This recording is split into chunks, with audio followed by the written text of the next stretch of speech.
इसके अलावा सर, क्योंकि कुछ ही अब यहाँ पर आज बचे हुए हैं मार्केट क्लोजिंग के लिए, तो आपकी तरफ से कोई ट्रेड कॉल रहा है? आज के दिन में उर्वशी जी हम यूंडाई मोटर्स पे एक ब्रेकआउट देख रहे हैं। स्टॉक का ओवरऑल स्ट्रक्चर काफी बुलिश है और शॉर्ट टर्म के परस्पेक्टिव से करंट मार्केट प्राइस में विच इज अराउंड 2230 टू 2240 के बीच में ट्रेड कर रहा है कई स्टॉक। तो एक हम्म। छोटे से स्टॉप लॉस में 2190 के नीचे करंट मार्केट प्राइस पे बाई कर सकते हैं 2300 2320 तक के टारगेट्स के लिए। 2300 से लेकर के 2320 तक के 20। टारगेट्स के लिए Yes. Hyundai मोटर्स इंडिया 2237 के भाव पर कामकाज करता हुआ नजर आ रहा है। 0.21% की डाउनसाइड के साथ में करंट मार्केट प्राइस पर खरीदारी करने की आपको सलाह दी गई है। स्टॉप लॉस बेहद जरूरी है, 2190 का लगाने की आपको सलाह दी गई है 2300 से लेकर के 2320 तक के टारगेट्स के लिए। सर, Hyundai मोटर्स में आपने कहा कि शॉर्ट टर्म के लिए, तो अब शॉर्ट टर्म लोगों को क्या मेंटेन करना चाहिए? क्या आने वाले 1 से 2 दिनों में मिल जाएगा, या फिर अभी 1-2 वीक लगेंगे इसमें? उर्वशी जी, क्योंकि हम सब जानते हैं मार्केट पिछले 2 वीक में बहुत अच्छी रिकवरी 22,000 23,600 से दे चुका है एंड थोड़ा सा हम्म। ओवरहीटेड है मार्केट। हमें स्टॉक्स में काफी अच्छे मूव्स मिल गए हैं। तो हो सकता है आने वाले 1-2 दिन में एक मूव ना मिले, बट लेकिन हाँ, 1 वीक के अंदर आपको स्टॉक ऊपर जाता हुआ दिख सकता है। चलिए, 1 वीक का पर्सपेक्टिव रख करके Hyundai मोटर्स रख सकते हैं आप लोग अपनी ट्रैक लिस्ट में। इसके अलावा सर, एस्ट्रल देख लीजिए, यहाँ पर अच्छी खासी तेजी हमें बनती हुई नजर आ रही है। ऑलमोस्ट अगर हम देखें तो अपने 52 वीक हाई के जोन की तरफ बढ़ता हुआ नजर आ रहा है। अच्छे वॉल्यूम्स के साथ यहाँ पर ग्रोथ है। 1591 के भाव पर कामकाज करता हुआ नजर आ रहा है, 9% की अपसाइड के साथ में। क्या इसमें अभी कुछ पोजीशन बनाई जा सकती है, या फिर अभी जिनके पास ऑलरेडी यहाँ पर निवेश उन्होंने किया हुआ है वो ही इसको राइड करें? उर्वशी जी, जैसा कि आपने कहा, स्टॉक ने नीचे के स्तर से 1300 के लेवल से आज 1600 लेवल्स के पास आके खड़ा है। स्टॉक लगभग लगभग 30-35% के आसपास लास्ट 1 महीने में चल चुका है। और अभी अगर हम्म। हम बात करें तो स्टॉक का सेटअप अच्छा हो गया है। स्टॉक ने रेंको चार्ट्स पे एक बुलिश एंगल्फिंग पैटर्न बनाया है, बुलिश स्विंग एंगल्फिंग पैटर्न जिसे हम कहते हैं। बट करंट लेवल्स पे एंट्री की सलाह नहीं है, क्योंकि स्टॉक ऑलरेडी 9% चल चुका है आज के दिन में भी। तो स्टॉक में हमें किसी भी प्रकार का एक डिप मिलता है, let's say towards the levels of 1490 से 1500 के बीच में, यहाँ से 100 रुपए नीचे, वहां पे आप एंट्री कर सकते हैं। करंट लेवल्स पे एंट्री की सलाह नहीं है एस्ट्रल में।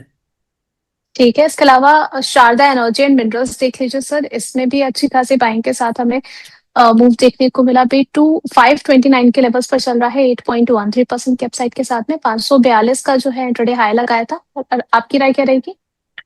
उर्वशी जी, शारदा एनर्जी मिनरल्स में एक ट्रेंड रिवर्सल पैटर्न हमें बनता हुआ दिख रहा है। स्टॉक काफी समय से, लगभग लगभग लास्ट 2026 अप्रैल के बाद से स्टॉक एक परसिस्टेंट डाउन ट्रेंड में है, जहाँ पे लोअर हाई लोअर लो पैटर्न्स हमें बनते हुए दिखे हैं। बट लेकिन हमें अब हम्म। ऐसा अनुभूत हो रहा है, क्योंकि स्टॉक अपने बहुत स्ट्रॉन्ग सपोर्ट 480 500 के बीच में वहां पे सपोर्ट लेकर के रिवर्सल दिया है। और एक डब्लू पैटर्न ब्रेकआउट हमें उसके 1% डेली रेनको चार्ट्स पे देखने मिल रहा है। तो करंट लेवल्स पर भी अगर ये ब्रेकआउट सस्टेन करता है अबव द लेवल्स ऑफ 525 520, तो करंट लेवल्स पर भी बाय कर सकते हैं with a strict stop loss below 480। चलिए, ठीक है। तो यहाँ पर स्टॉप लॉस लगाने की आपको सलाह दी गई है, आगे के लिए स्ट्रैटेजी देख करके चलेगा। इसके अलावा नेटवेब टेक की बात करें तो यहाँ पर भी अच्छी तेजी हमें बनती हुई नजर आ रही है। 5158 के लेवल पर 6.63% की अपसाइड के साथ कामकाज करता हुआ नजर आ रहा है। हाई लगाया था 5180 का। सर, आगे के टारगेट्स नेटवेब में क्या देख रहे हैं आप? नेटवेब की बात करें उर्वशी जी, तो स्टॉक ऑलरेडी काफी ज्यादा चल चुका है एंड करेंटली, हम्म। हालांकि हमें उसके हायर टाइम फ्रेम के चार्ट्स पे वापस एक स्विंग ब्रेकआउट देखने मिल रहा है, जो बता रहा है स्टॉक मीडियम टर्म, हालांकि 6 से 8 महीने में 5700 से 5800 के लेवल्स को टेस्ट कर सकता है। बट लेकिन क्योंकि हम्म। स्टॉक ऑलरेडी 6% चल रखा है आज के दिन में, तो करंट लेवल्स पे बाई की सलाह नहीं है। एक डिप का इंतजार करें, एक डिप अगर स्टॉक में मिलता है उसमें प्रवेश करें।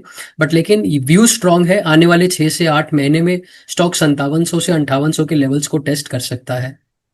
चलिए, 5800 तक के टारगेट्स दिखा सकता है नेटवेब आपको। इसके अलावा टाटा मोटर्स की बात करें सर, नतीजे पे निकल करके आए हैं और अच्छी तेजी भी यहाँ पर बनती हुई नजर आ रही है। पैट अगर मैं देखूं तो ईयर ऑन ईयर बेसिस पे 83% की अपसाइड यहाँ पर देखने को मिली है। रेवेन्यू में भी 19% का ग्रोथ है।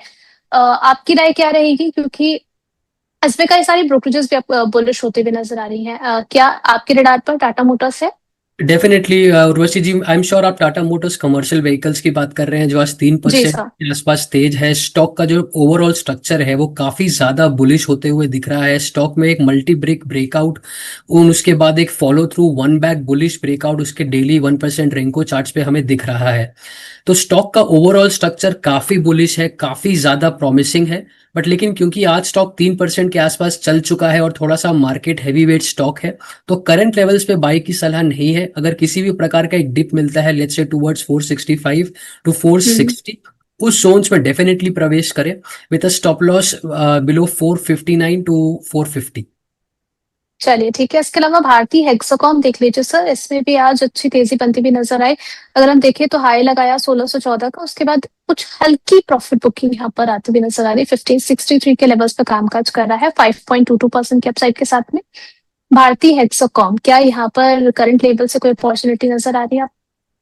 भारतीय हेक्साकॉम की बात करूं तो उर्वशी जी, स्टॉक ने नीचे स्तर के लेवल्स पे अराउंड 1440 1400 के पास में एक डब्लू पैटर्न बनाया था रेनको चार्ट्स में। वहां पर मल्टी ब्रिक सपोर्ट बनाने के बाद एक अच्छा मूव हमें स्टॉक में 1640 1650 तक देखने मिला था। अब उसके बाद से स्टॉक थोड़ा सा अंडर प्रेशर आया और हमें एक रिट्रेसमेंट मिला। बट लेकिन वो रिट्रेसमेंट जो था उर्वशी जी, वो प्रीवियस ब्रेकआउट जो हमने डब्लू ब्रेकआउट की बात करी, उस लेवल्स के रीटेस्ट को करके स्टॉक वापस घूमा है। तो स्टॉक का स्ट्रक्चर बुलिश है, थोड़ा सा साइडवेज है, लेकिन overall structure is positive to sideways. Dips में स्टॉक को बाय करें। अगर 1500 1520 के पास स्टॉक मिलता है, वहां पे प्रवेश करने की सलाह रहेगी। चलिए ठीक है, आज हितेश सर की तरफ से काफी हिंदी के शब्द निकल करके आ रहे हैं प्रवेश करने की, और आज तो कई सारे शब्द सर, आज कुछ अलग हुआ है क्या? नहीं नहीं उर्वशी जी।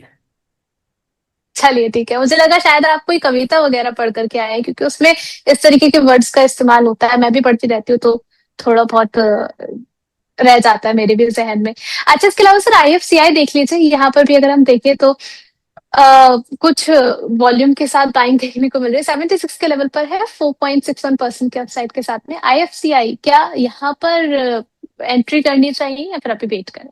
ओवरऑल स्ट्रक्चर आईएफसीआई का तो बुलिश है उर्वशी जी, क्योंकि स्टॉक ने एक बुलिश स्विंग एनगल्फिंग पैटर्न बनाया है अपने डेली चार्ट्स पर, और उसी के साथ एक बुलिश एबीसीडी पैटर्न जो हम एक हार्मोनिक पैटर्न ट्रैक करते हैं वो भी बनता हुआ स्टॉक में दिख रहा है।